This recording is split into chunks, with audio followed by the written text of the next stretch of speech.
Hadis yang jelas, hadis sahih, kata Nabi SAW, kalau kalian sedang mendengar azan, ya, dan di tangan seseorang di antara kalian masih ada sesuatu, minuman, makanan yang sedang dia kunyah, selesaikanlah. Kata ulama fikih, selama belum selesai azan masih boleh. Tapi ini bukan berarti azan baru siapin satu piring, ya. Jelas. Jadi kalau kebetulan pas obat lagi mau dikunyah, mau ditelan, udah azan, masih boleh. Dan ini juga teman-teman sekalian, saya nggak tahu dari mana kita mengambil istilah imsak kita di Indonesia nih. Imsak ini berhenti 20 menit atau 25 menit sebelum azan subuh. Ini nggak ada dalam Islam ini. Karena memang Nabi SAW bilang, Nabi dulu punya dua orang muadzin. Ada Ibnu Ummul Maktum, ada Bilal, gitu kan. Kata Nabi SAW, kalau kalian dengarkan Ibnu Ummul Maktum azan, makan saja. Kalau kalian dengarkan Bilal, sudah azan subuh, berhentilah, gitu kan. Berarti azan itu masih boleh, gitu kan?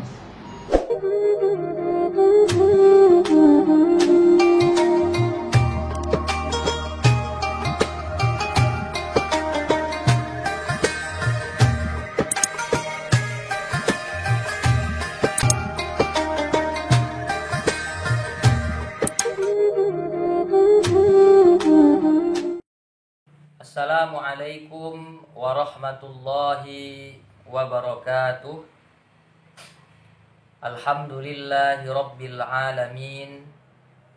Wassalatu wassalamu ala ashrafil anbiya'i wal mursalin, sayyidina wa maulana Muhammadin wa ala alihi wa sahbihi ajma'in.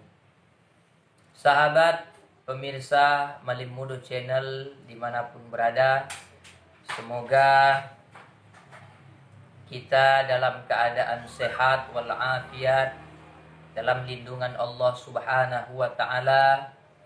Allah Subhanahu wa Ta'ala panjangkan umur kita sehingga kita bisa menjalankan rutinitas ibadah di bulan Ramadan ini penuh dalam satu bulan dan bisa merasakan masuknya bulan Syawal nanti.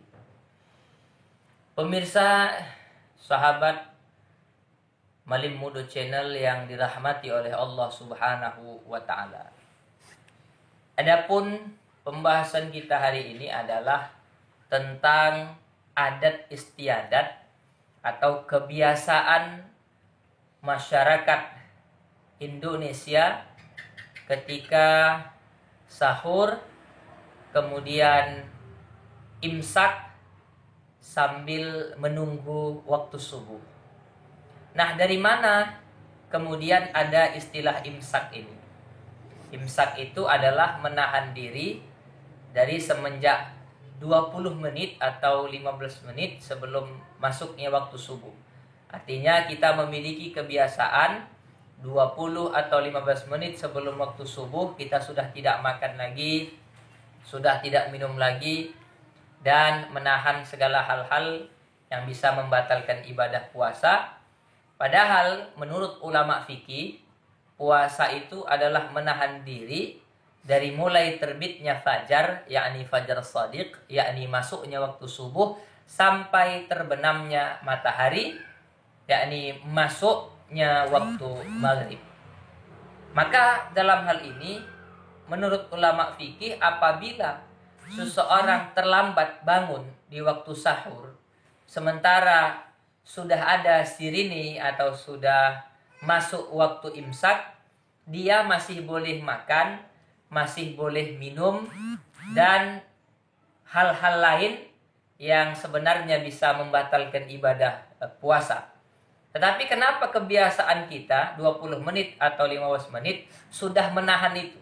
Tidak lagi makan, tidak lagi minum, dan melakukan hal-hal yang bisa membatalkan ibadah puasa. Apakah ini melanggar atau apakah ini menyalahi daripada definisi yang telah ditetapkan oleh ulama fikih?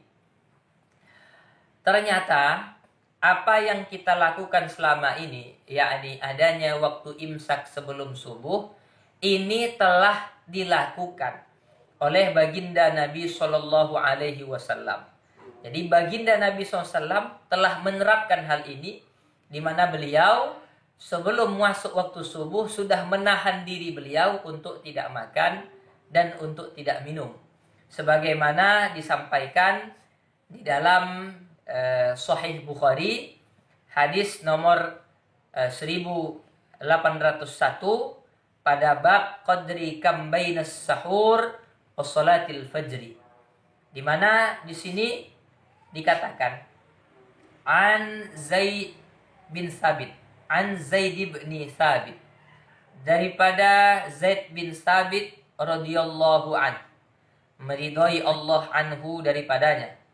Qala, berkata ia, tasahharna ma'an nabiyyi sallallahu alaihi wasallam.